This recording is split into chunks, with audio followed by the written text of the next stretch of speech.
Welcome to Lab 14.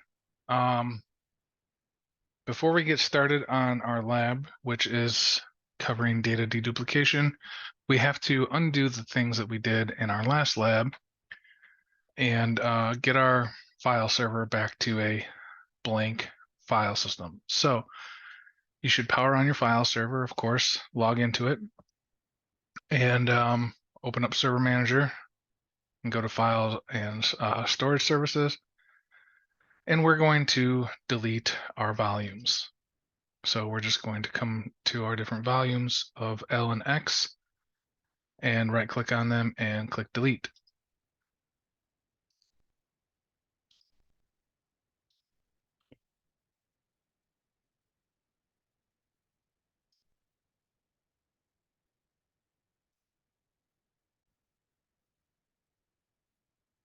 Before we can uninstall or delete our X volume, as we can see, it tells us that there's an error.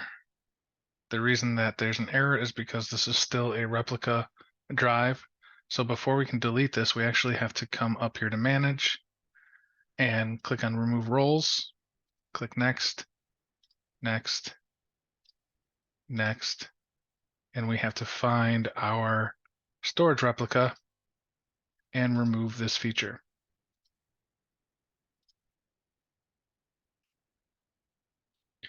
And then hopefully once this is removed, we should be able to uninstall, or sorry, delete the volume from the server.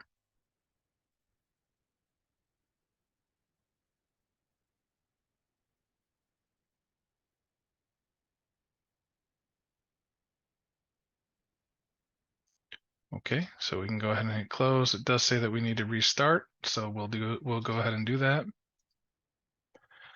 And when we are able to restart and log back in, we'll come on back.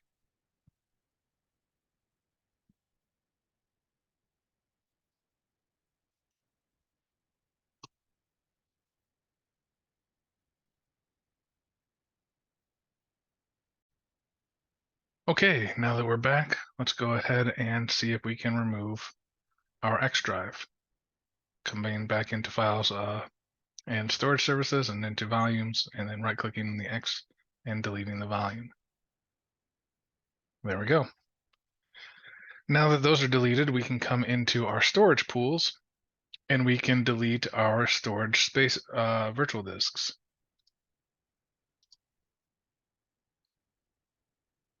So we'll just click on each one of the pools and delete the virtual disks.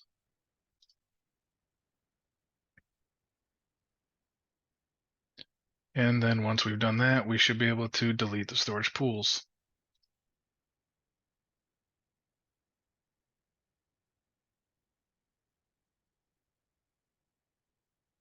You can do data deduplication inside of a storage pool, and you can do it with storage replica on. However, in order to prevent any kind of errors or misunderstandings as far as what data deduplication does, we're just bringing this back to a simple disk.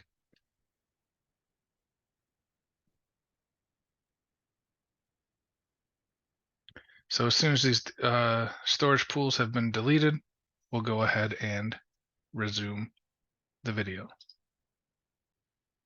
Okay, now that the storage pools have been deleted, we should have our primordial storage here that is available, showing us 7 different disks. We're going to close out of this and we're going to open up disk management.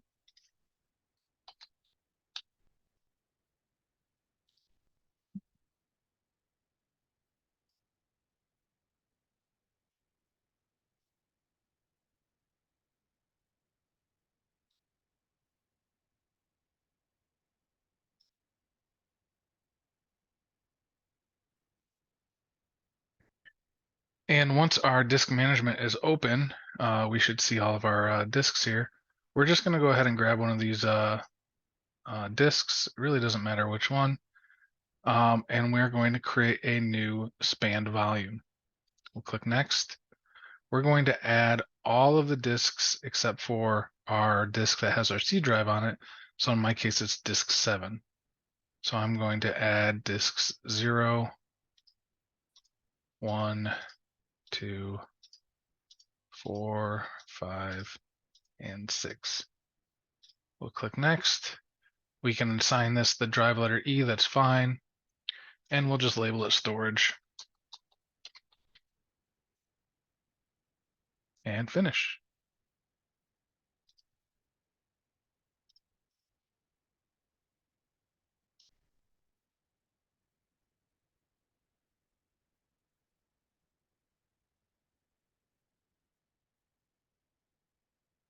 Now we should be able to come into our File Explorer and see, I don't even see it. Something must have gone wrong. Let's try again. Oh, there we go. It's formatting. Just wanted to take a little while.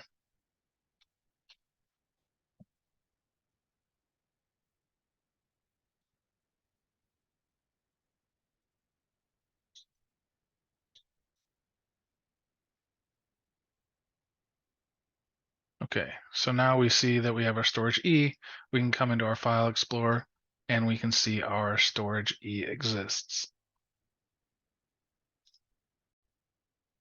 Okay, now that we have our E drive available, let's go ahead and create some data. So we're going to just right click in here and we're going to click new and create a folder. And we're just going to name this dataset1.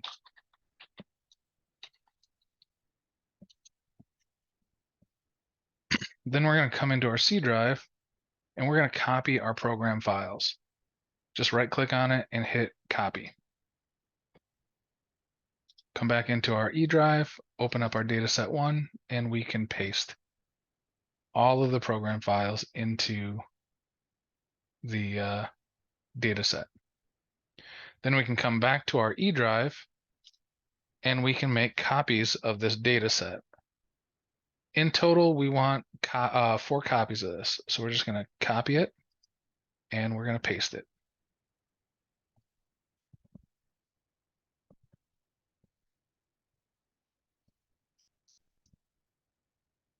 And we're going to rename it dataset2.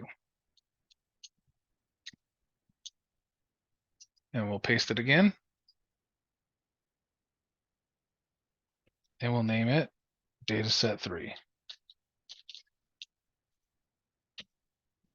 And one last time, dataset4.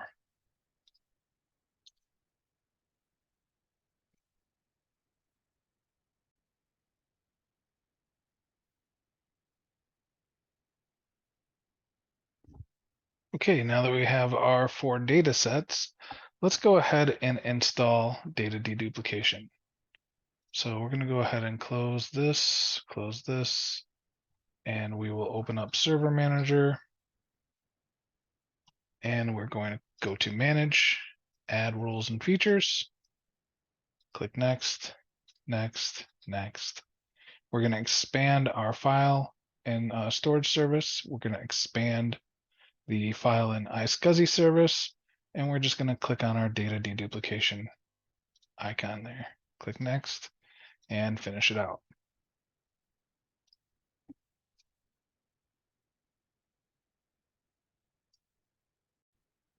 Okay, installation has been successfully installed. We'll go ahead and close. And now let's take a look at our File Explorer. If we open up File Explorer and go to our storage drive, we can see our 4 different folders here. If we right click on any one of these folders and go to properties, we can see that there's about 255 megabytes of data inside of this folder with 680 files and 203 folders. And it should be the same for each one. And if we right click on our storage and go to properties, we can see that we have about 1.10 gigabytes of used space on our drive. So we want to make sure that we take screenshots of those and write that information down. So now if we come back into our files and storage and we click on our volumes and we right click on our storage drive here, we can come down here to configure data deduplication. And once we've configured, clicked on that, we can see that we have a couple different options here. It's disabled right now. If we click on it, we can see that there's a general purpose file server, virtual desktop infrastructure or VDI server, or just virtualized backup server. These two options are for if you're doing some sort of a server setup. We're dealing with file servers right now, so we're just going to go on general purpose file server. As far as deduplication, you can set it up for how many days you want that to occur. If it's older than 3 days, then you deduplicate it. If it's not, then you don't mess with it. We can also configure custom file extensions that we want to exclude. Say, for instance, executable files or batch files. Those can sometimes become problematic if you're doing anything with that. But you would just type in what the file extension is that you want to add, and then add it to the file extension list here. And you can also set up a schedule. If you click on there, you can see different scheduling options. But we're just going to leave it as general purpose and hit OK. And now, if we come into our PowerShell, if we right click on our Windows icon and run PowerShell as an administrator, we can actually see that even though we've enabled it graphically, we can enable it through PowerShell as well. And to do that, it's actually very quite simple. Just type in enable dash dedupe. Oops. Volume. And then we say which volume we want deduped. Hit enter. Then we can set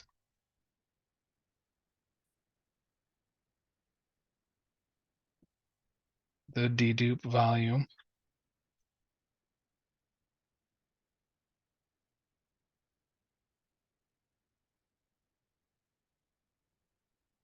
oops,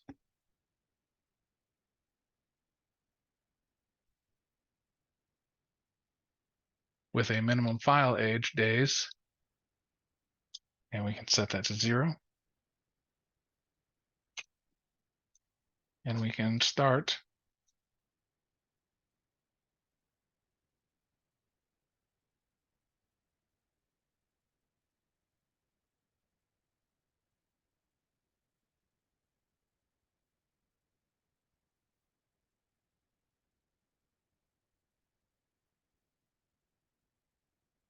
a job, and the type of job that we're starting is an optimization, and we're doing this on drive E.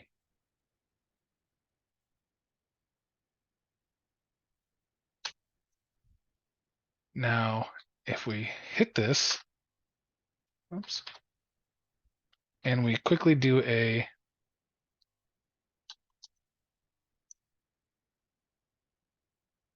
get dedupe job, it'll tell us it's at 48%.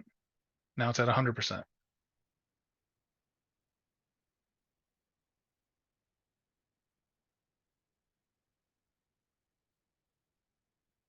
We can also do a get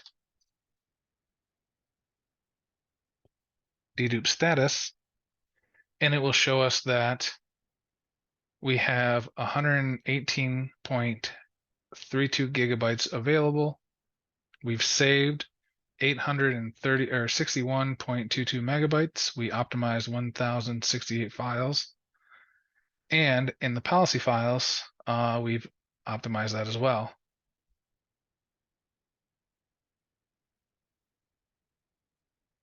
So if you were to come back in here to our file Explorer and take a look at our properties, you can see that the use space has changed quite a bit. Now we're only looking at 1.55 gigabytes of use space. And if you close out of this and come back over here, you can see that our storage has been deduped. Deduplication rate is at 0%, and you have 0 megabytes saving.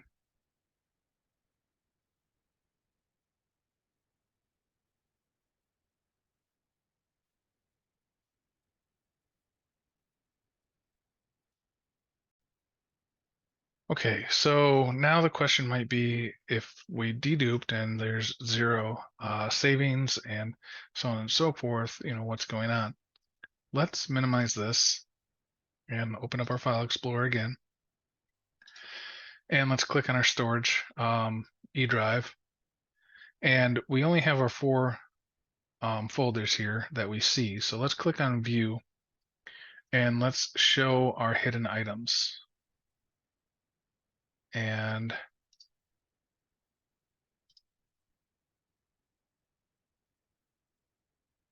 file extensions. And then let's click on this PC and open up our storage volume again.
Okay, so let's go into View again and let's click on Options and go to Change Folder and Search Options. And let's click on View.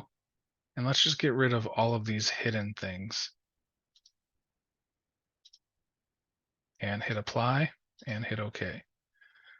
What that did was that allowed us to see our recycling bin and our system volume information. And the system volume information is really what we're interested in. So let's go ahead and try and open our system volume information. And we can see that we're not able to do that. But maybe, explain to us why that is. But for now, let's just go ahead and right click on this and go to our properties and go to sharing. Sorry, not sharing, security. And we're going to edit this and we're going to click add and we're going to type in administrators.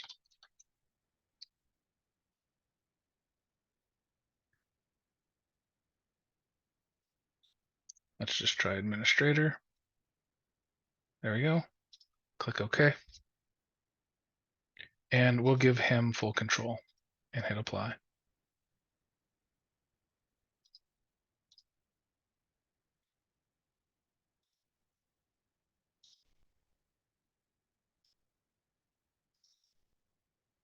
Once we go through that, we can see that we have access to our system volume information now, and we have our dedupe folder there.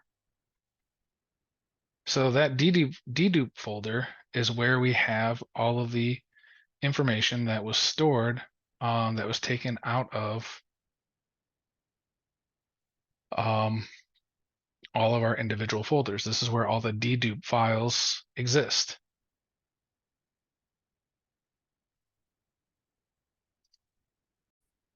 So if you were to go and right click on your dedupe folder and click on properties,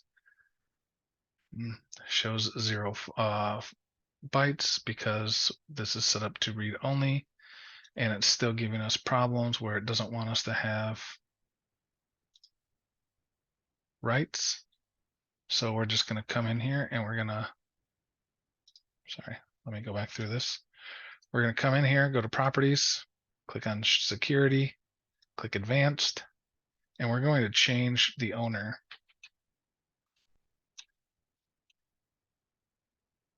to administrator. Click check name and hit OK. Then we will replace the current owner and hit apply.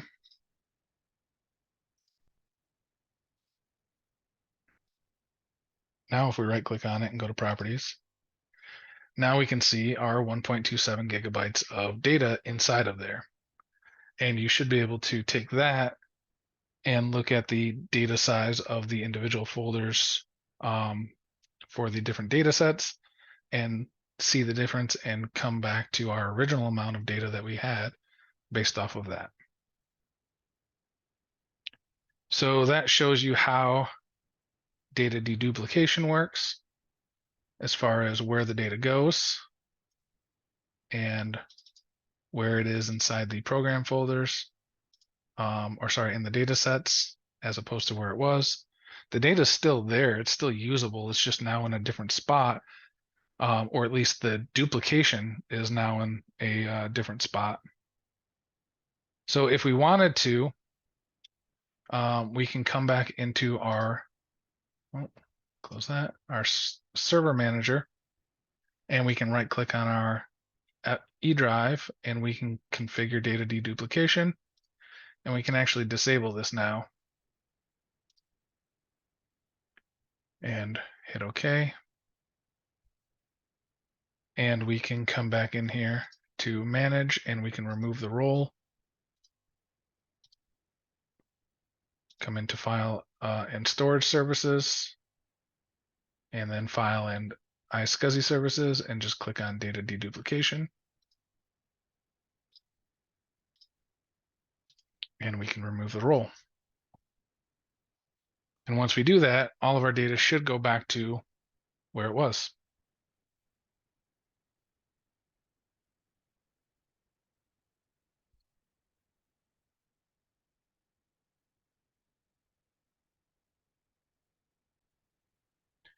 Okay, now it says that we need to restart, and that's fine. We can go ahead and reboot the server.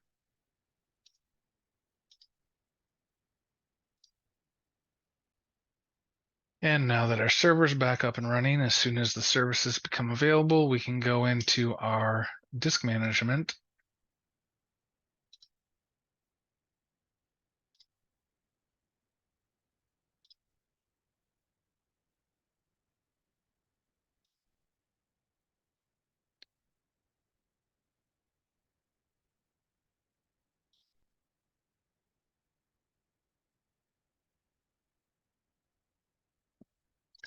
Doesn't want to let us do it in there, so we'll come into file and storage, click on our volumes, and we can delete our E drive.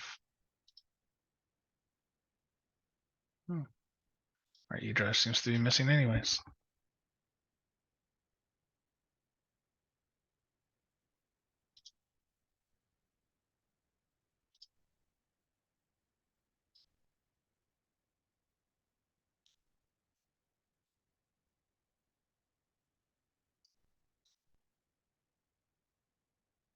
Seems that all of our disks are offline now, so we're going to come into disk management and bring them all online.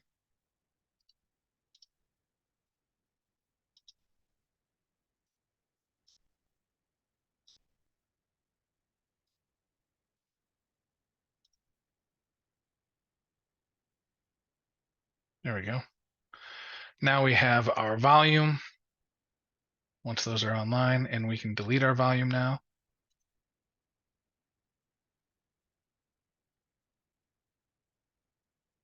And now all of our disks are back to normal.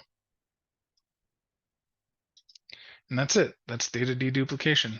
Hope you guys enjoyed the video. I hope you guys enjoyed the class.